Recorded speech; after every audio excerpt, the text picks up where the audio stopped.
আসসালামু আলাইকুম, কেমন আছেন সবাই? আজকে আমি আমার শ্বশুর বাড়িতে একটু রান্না করব।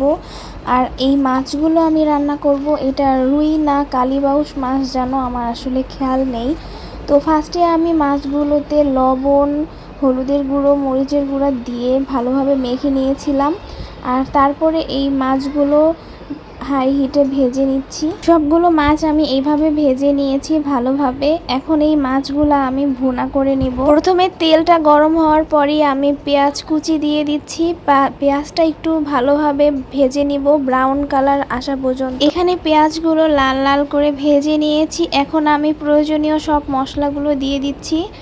এখানে আমি প্রথমেই দিয়ে দিচ্ছি রসুন বাটা দেওয়ার পরে আমি আরেকটু ভালোভাবে কষিয়ে নিব। একটু ভাজা ভাজা টাইপের করার পরে আমি শুকনা উপকরণগুলো দিয়ে দিব। আমি এখানে ধনিয়া গুঁড়া দিয়ে দিচ্ছি 1 চা চামচ, হলুদের গুঁড়া দিয়ে দিচ্ছি 1 চা চামচ, আর এখানে লাল মরিচের গুঁড়া দিয়ে দিচ্ছি 1 চা চামচের থেকেও একটু কম। আর আমাদের শ্বশুরবাড়িতে একটু সবাই ঝাল কম খায়। আমি আসলে অনেক বেশি ঝাল খাই, কিন্তু তারা একটু ঝাল কম খায়, তাই আমি চেষ্টা করেছি ঝাল কম দেওয়ার। মশলাগুলো আমি তেল ভেসে ওঠার আগ পর্যন্ত কষিয়ে নিয়েছিলাম ভালোভাবে। তারপরে আমি প্রায় 1 কাপ পরিমাণে পানি দিয়ে দিয়েছি।